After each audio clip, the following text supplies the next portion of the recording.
Evening. Normal size spelling, bare bones, radio broadcasting. Sorry.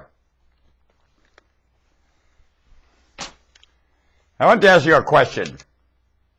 Conceptual reasoning. I am a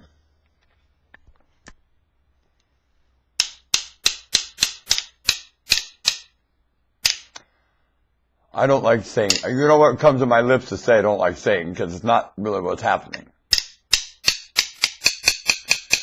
Alright, I experience a set of terms that I use for reasoning in my living.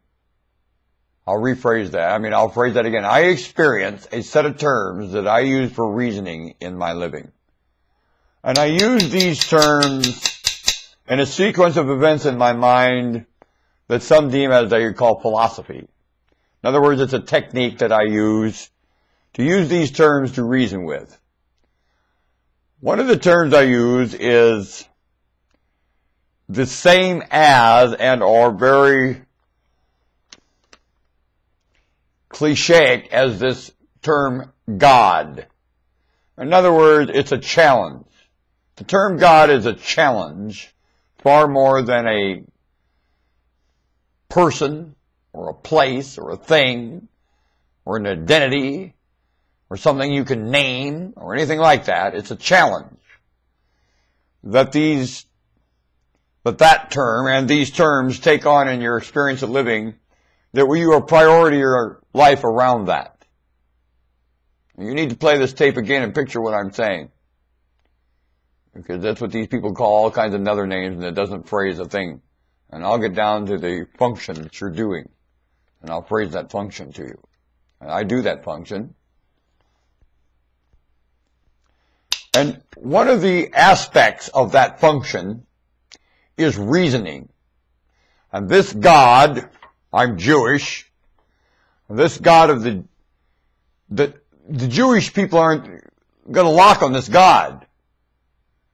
The God of existence, the God of creation, is not isolated to Jewish people.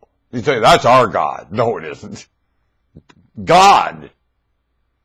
You can't claim an ownership to God or a deity that belongs just to you, to God.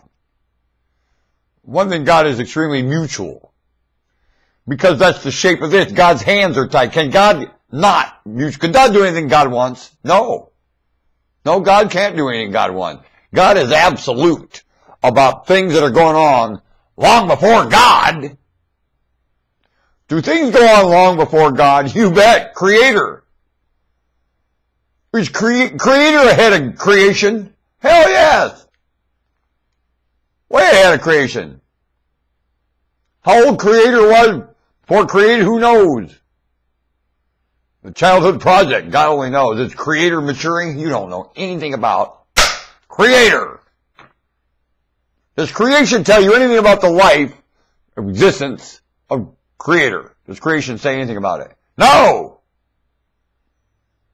I used to think once I saw creation, I've got an absolute picture of creator.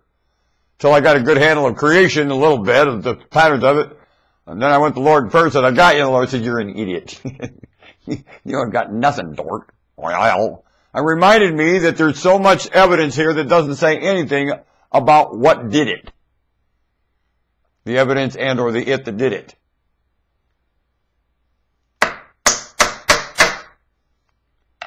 So,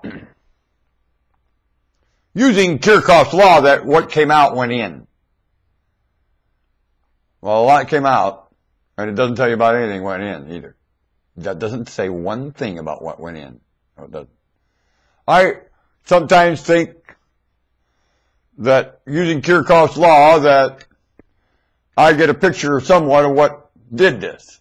And in some ways, of course, very abstractly I do. Reasoning, for example, the place has reasoning, so I assume, well, you can reason.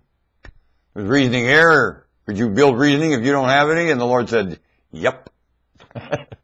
I sure could, dork. I don't have to reason to build reasoning. How well does reasoning work? Not very well, huh?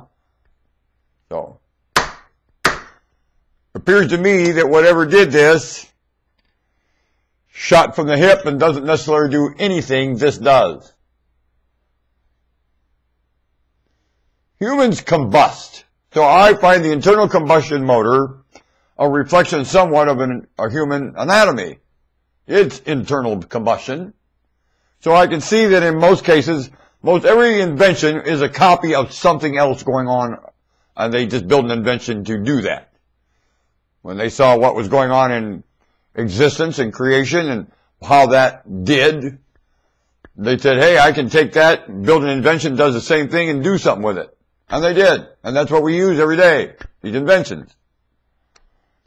Using that same little metaphor, if I don't get this uploaded, you won't see any of it. So I'll be right back.